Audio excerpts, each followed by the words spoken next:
Hi friends, ഇന്നൊരു ഡ്രിങ്ക്സിൻ്റെ റെസിപ്പിയാണ് കാണിക്കുന്നത്. കണ്ണൂർ കോക്ടെയിൽ. കണ്ണൂരുകാരുടെ ഒരു സ്പെഷ്യലാണ്. അതുണ്ടാക്കാൻ വേണ്ടി ഞാനിവിടെ 2 ക്യാരറ്റും കുറച്ച് ഡ്രൈ ഫ്രൂട്ട്സും എടുത്തിട്ടുണ്ട്. വലിയ ഒരു ഓമയ്ക്കായും എടുത്തിട്ടുണ്ട്. ഫ്രീസ് ചെയ്ത പാലും എടുത്തിട്ടുണ്ട്.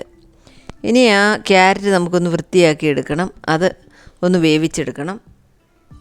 1/2 കപ്പ് വെള്ളം ഒഴിച്ച് നമുക്ക് ആ ക്യാരറ്റ് ഒന്ന് വേവിച്ചെടുക്കാം.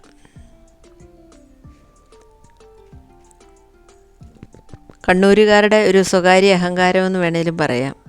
നല്ല ടേസ്റ്റുള്ളൊരു ഡ്രിങ്ക്സ് ആകട്ടെ, എല്ലാവരും ട്രൈ ചെയ്ത് നോക്കണം. ഈ ചൂട് സമയത്തൊക്കെ കുടിക്കാൻ നല്ലതാണ്. ഇനി അത് തണുത്തതിന് ശേഷം നമുക്ക് ആ ക്യാരറ്റ് മിക്സഡ് ജാറിലോട്ട് ഇട്ട് കൊടുക്കാം. പിന്നെ വലിയ ഒരു ഓമയ്ക്കയാണ് എടുത്തിരുന്നത്, അതിൻ്റെ പകുതി എടുക്കാം. ഓമയ്ക്ക എന്നാണ് ഞങ്ങളുടെ സ്ഥലത്ത് പറയുന്നത്. ഇതിന് പല സ്ഥലത്ത് പല പേരാണ് പറയുന്നത്. ഞാൻ നേരത്തെ നിരവധി വെറൈറ്റികളായിട്ടുള്ള ജ്യൂസും സ്മൂത്തീസും ഒക്കെ അപ്ലോഡ് ചെയ്തിട്ടുണ്ട്. ജ്യൂസ് ആൻഡ് സ്മൂത്തീസ് എന്ന് പറയുന്ന ഒരു പ്ലേലിസ്റ്റ് ചാനലിലുണ്ട്. അതിൻ്റെ ലിങ്ക് ഞാൻ ഡിസ്ക്രിപ്ഷൻ ബോക്സിൽ കൊടുക്കാം. പിന്നെ നമ്മുടെ ഫ്രീസ് ചെയ്ത ആ പാലിട്ട് കൊടുക്കാം.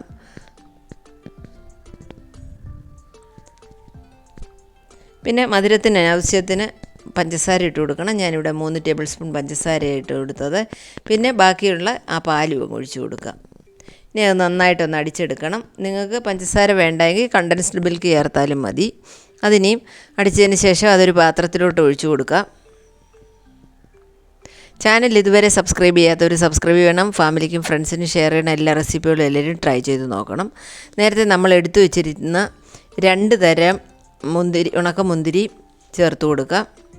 പിന്നെ കുറച്ച് അണ്ടിപ്പരിപ്പ് എടുത്ത് വെച്ചിട്ടുണ്ടായിരുന്നു, അതും കുറച്ച് പിസ്ത എടുത്ത് വെച്ചിട്ടുണ്ടായിരുന്നു. അതും പിസ്ത ഓപ്ഷനല്ല, എൻ്റെ കയ്യിൽ ഉണ്ടായിരുന്നതുകൊണ്ട് ഞാനങ്ങ് ചേർത്ത് കൊടുത്തതേ ഉള്ളൂ. അതിനെ നന്നായിട്ടൊന്ന് മിക്സ് ചെയ്ത് കൊടുക്കുക. അതിന് ശേഷം 1 കപ്പ് കോൺഫ്ലെക്സ് ഇട്ട് കൊടുത്തിട്ടുണ്ട്. അതൊന്ന് മിക്സ് ചെയ്തതിന് ശേഷം നമുക്ക് സെർവിങ് ഗ്ലാസ്സിലോട്ട് മാറ്റാം. ഇത് ഒരു നേരത്തെ ഒരു ബ്രേക്ക്ഫാസ്റ്റൊക്കെ ആയിട്ട് നമുക്ക് ഉപയോഗിക്കാവുന്ന ഒരു റെസിപ്പിയാണ് കേട്ടോ. എല്ലാവരും ട്രൈ ചെയ്ത് നോക്കണേ. ഇനി അത് ഗ്ലാസ്സിലോട്ട് മാറ്റുവാണ്. അതിന് ശേഷം അതിന് മുകളിലായിട്ട് കോൺഫ്ലെക്സും റൈസിൻസും നട്ട്സും പിന്നെ ഒരു ഭംഗിക്ക് വേണ്ടി ഞാനൊരു ചെറിയും വെച്ച് കൊടുക്കുന്നുണ്ട്. എൻ്റെ ചാനൽ ഇതുവരെ സബ്സ്ക്രൈബ് ചെയ്യാത്തവർ സബ്സ്ക്രൈബ് ചെയ്യണം. ഫാമിലിക്കും ഫ്രണ്ട്സിനും ഷെയർ ചെയ്യണം. എല്ലാ റെസിപ്പികളും എല്ലാവരും ട്രൈ ചെയ്ത് നോക്കണം. ഈസി ആയിട്ടുള്ള ഈ കണ്ണൂർ കോക്ടെയിൽ എല്ലാവർക്കും ട്രൈ ചെയ്യാവുന്നതേ ഉള്ളൂ. നല്ല ടേസ്റ്റാണ്, എല്ലാവർക്കും ഇഷ്ടപ്പെടും. ഈ ചൂട് സമയത്തൊക്കെ നല്ലതായത് കഴിക്കുന്നത്. അങ്ങനെ ഇവിടെ റെഡി ആയിട്ടുണ്ട്. Thanks for watching.